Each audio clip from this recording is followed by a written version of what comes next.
모르는 돈 들어오면 절대 돌려주지 마세요. 어제까지 평범한 가장이었던 68세 김모 씨. 오늘 경찰서 조사실에 앉아 있습니다. 죄명은 사기방조. 무슨 일이 있었을까요? 단 하나. 모르는 사람이 보낸 100만 원을 착한 마음에 돌려줬을 뿐입니다. 그 순간 평생 모은 예금 3천만 원이 든 통장이 동결됐고 연금 받는 통장까지 전부 막혔습니다. 더 무서운 건 이게 요즘 하루에 수십 건씩 일어나는 신종 사기라는 겁니다. 오늘 이 영상 끝까지 보시면 절대 당하지 않는 방법과 이미 당했을 때 72시간 안에 해야 할 일을 정확히 알려드리겠습니다. 지금 시작합니다. 경기도 수원에 사시는 김철수 씨, 68세. 30년간 작은 철물점을 운영하다 5년 전 은퇴하셨습니다. 지금은 국민연금 월 80만 원과 예금 3천만 원으로 부부가 살고 계십니다. 금요일 저녁 7시 손주들과 저녁 먹다가 핸드폰에 문자가 왔습니다. 국민은행 입금 100만 원. 김 씨는 처음엔 뭔가 했습니다. 요즘 보이스피싱 많다는데 이거 함정 아닌가? 그런데 보낸 사람 이름이 있었습니다. 이영희라고. 아는 사람은 아닌데 혹시 옛날 철물점 단골이 빚 갚는 건가? 김 씨는 일단 넘어갔습니다. 월요일에 확인하면 되지 뭐. 토요일 아침 9시 또 문자가 왔습니다. 국민은행 입금 1원. 이번엔 보낸 사람 이름란에 전화번호 같은 게 적혀 있었습니다. 텔로 시작하는 숫자들. 김 씨는 이상했지만 전화번호를 남긴 건가 보다 생각했습니다. 일요일 저녁. 또 1원이 들어왔습니다. 이번엔 월요일 신고라고 적혀 있었습니다. 김 씨는 이때부터 불안해졌습니다. 뭘 신고한다는 거지? 내가 뭘 잘못했나? 잠을 설쳤습니다. 월요일 아침 8시. 김 씨는 출근하는 아들한테 물어봤습니다. 아들아, 모르는 돈이 통장에 들어왔는데 어떻게 해야 하나? 아들이 말했습니다. 아버지, 그거 요즘 사기 수법이에요. 절대 연락하지 마세요. 그런데 김 씨는 이미 불안했습니다. 월요일 신고라는 문자가 머릿속을 떠나지 않았습니다. 아들이 출근하고 나서 김 씨는 결국 그 전화번호로 연락했습니다. 상대방이 받았습니다. 30대 남자 목소리였습니다. 아저씨, 제가 실수로 돈을 잘못 보냈어요. 급한 돈인데 돌려주실 수 있으세요? 김 씨는 안심했습니다. 아, 그냥 차고 송금이었구나. 그래요. 계좌번호 알려주세요. 바로 보내드릴게요. 상대방이 계좌번호를 불러줬습니다. 김 씨는 은행 앱을 열어서 100만 원을 송금했습니다. 돈을 보내고 나니 마음이 편했습니다. 착한 일 했네 하고 생각했죠. 그런데 2시간 뒤, 오전 11시 핸드폰에 문자가 왔습니다. 국민은행 고객님의 계좌가 전기통신금융사기 의심 계좌로 신고되어 지급정지되었습니다. 김 씨는 처음엔 이것도 사기 문자인 줄 알았습니다. 요즘 은행 사칭 문자 많다잖아요. 그래서 문자 링크는 안 누르고 직접 은행 앱을 켰습니다. 그런데 화면에 이렇게 떴습니다. 출금 가능 금액 0원. 김 씨는 심장이 멎는 줄 알았습니다. 그 통장엔 3천만 원이 들어 있었습니다. 생활비, 병원비, 비상금 전부였습니다. 곧바로 은행 고객센터에 전화했습니다. 고객님 계좌로 보이스피싱 피해금이 입금됐다는 신고가 접수됐습니다. 법에 따라 지급정지 조치가 취해졌습니다. 아니, 나는 그냥 돈 돌려줬을 뿐인데요? 그 부분은 저희가 판단할 수 없습니다. 해제를 원하시면 피해자와 합의하시거나 경찰 조사를 받으셔야 합니다. 김 씨는 너무 황당했습니다.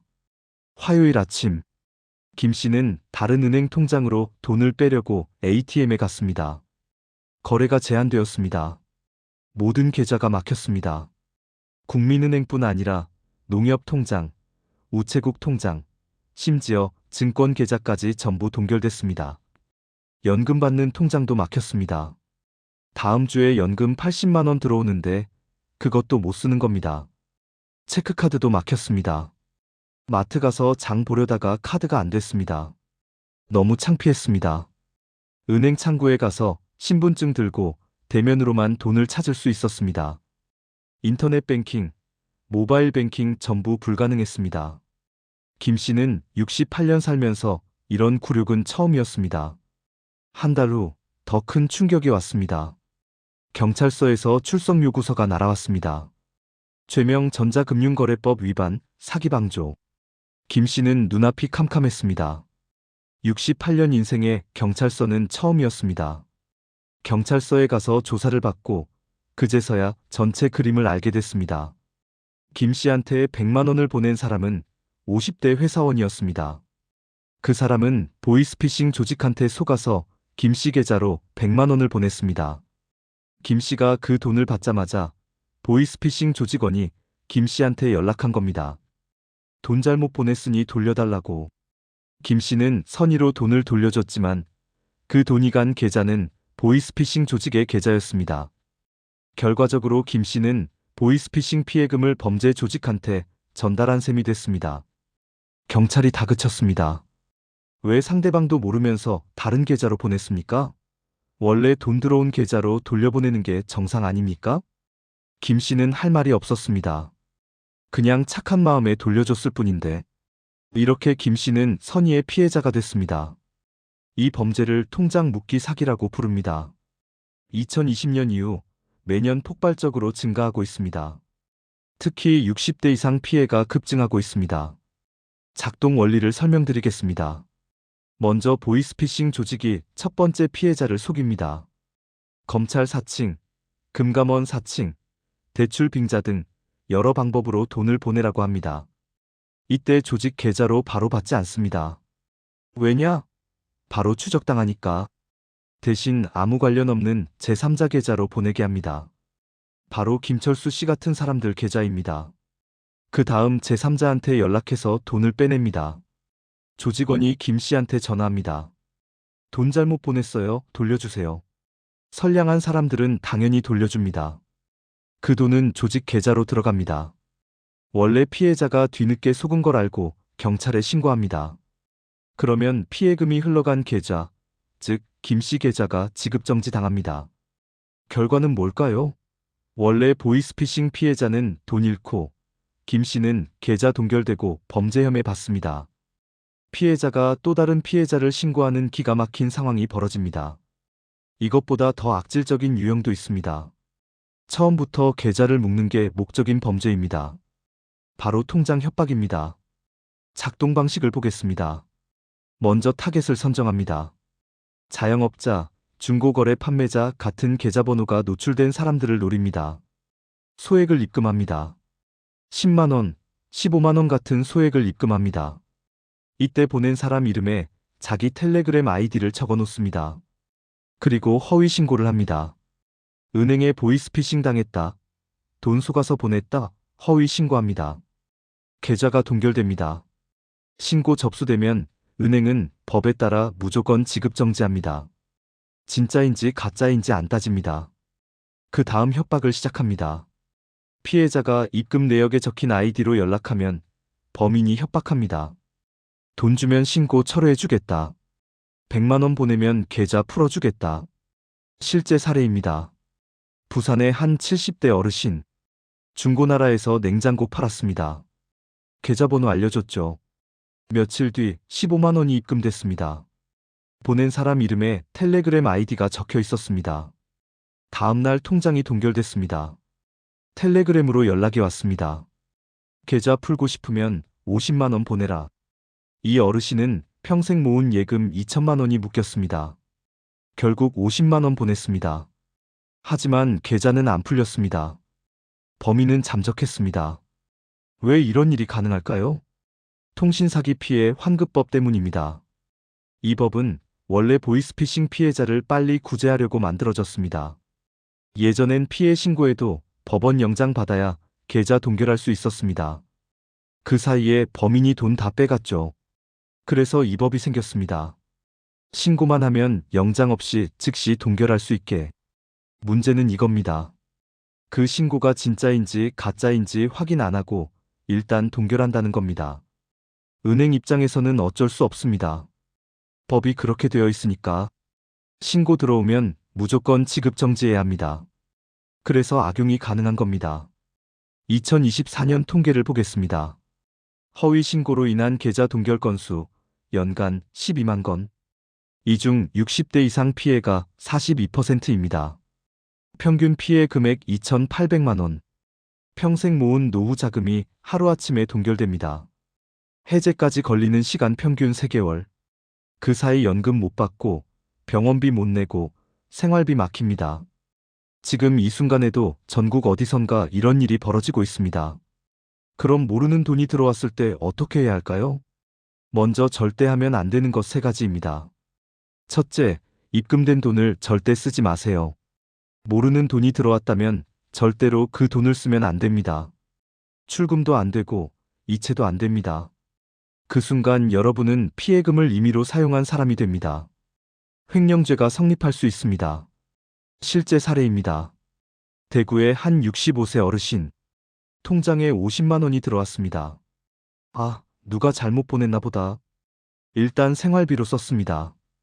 일주일 뒤 경찰서에서 연락 왔습니다. 그 돈이 보이스피싱 피해금이었습니다. 이 어르신은 돈 쓴 걸 인정하고 50만 원 돌려줬습니다. 하지만 횡령 혐의로 조사받았습니다. 둘째, 송금자한테 직접 연락하지 마세요. 입금 내역에 적힌 전화번호로 연락하면 안 됩니다. 그게 범죄 조직 번호일 수 있습니다. 연락하는 순간 개인정보 노출되고 2차 피해 시작됩니다. 실제로 전화하면 이렇게 말합니다.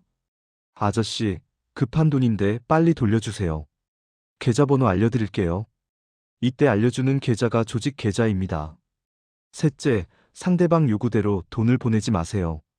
돌려달라고 해도 상대방이 알려주는 계좌로 직접 보내면 안 됩니다.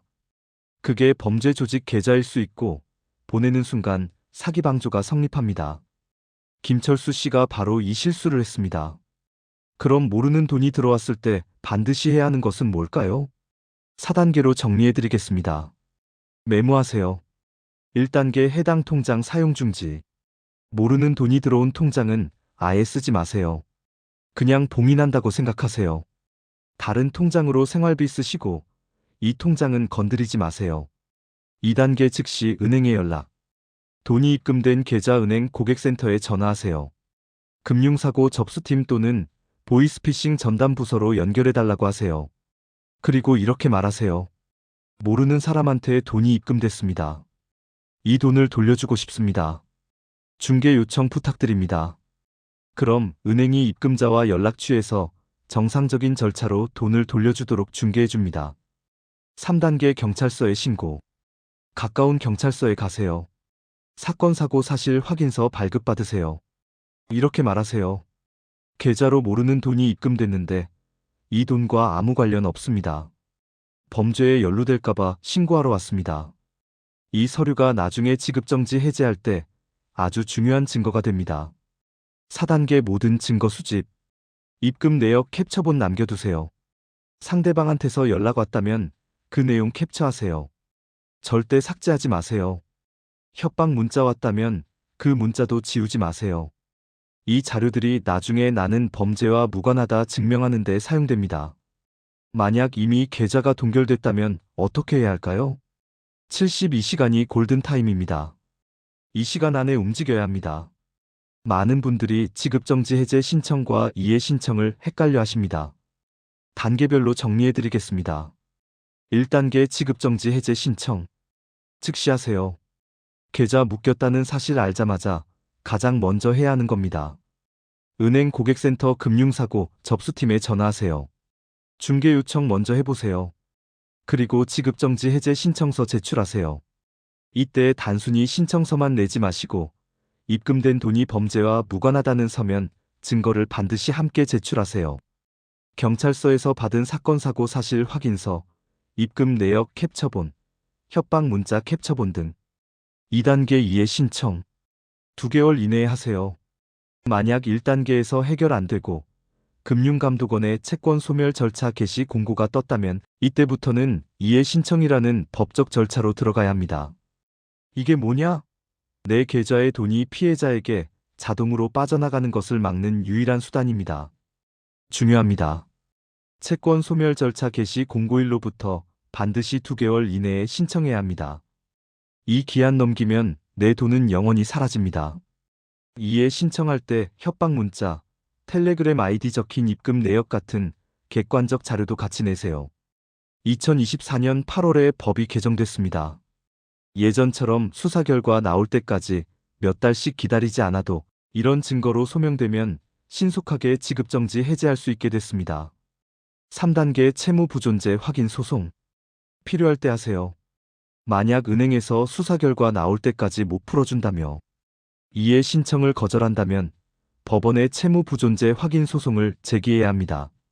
소송 진행 중이라는 증명서를 은행에 내면 채권, 소멸 절차가 즉시 중단되고 계좌를 풀 수 있는 강력한 근거가 됩니다.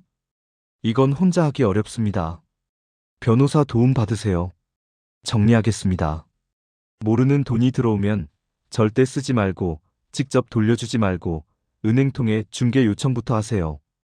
이미 계좌가 묶였다면 즉시 지급정지 해제 신청하되 공고. 떴다면 2개월 내에 반드시 이해 신청해서 돈이 빠져나가는 걸 막아야 합니다. 김철수 씨 이야기 기억하십니까? 다행히 김 씨는 변호사 도움받아 3개월 만에 계좌 풀렸습니다. 경찰 조사도 혐의 없음으로 마무리됐습니다. 하지만 그 3개월 동안 김 씨 부부는 지옥 같은 시간을 보냈습니다. 연금 못 받아서 자식들한테 손 벌려야 했고, 병원비 못 내서 치료 미뤘고, 평생 쌓은 신용에 먹칠했습니다. 더 무서운 건 이런 일이 지금 이 순간에도 전국 어디선가 벌어지고 있다는 겁니다. 특히 60대 이상 어르신들이 타겟입니다. 왜냐? 착하시니까. 정직하시니까. 남한테 피해주기 싫어하시니까. 범죄자들이 바로 그 선량함을 노립니다. 모르면 당합니다. 알아야 지킬 수 있습니다. 오늘 이 영상 부모님께 꼭 보여드리세요. 주변에 자영업 하시는 분, 중고거래 하시는 분 계시면 공유해주세요. 한 사람이라도 더 이 사기를 알면 한 가정이라도 더 지킬 수 있습니다. 저희 채널은 앞으로도 어르신들이 꼭 알아야 할 법률, 금융, 생활 정보를 계속 올리겠습니다. 구독과 좋아요는 서로를 지키는 힘이 됩니다. 버티는 당신을 응원합니다. 지금까지 아프니까 어른이다. 감사합니다.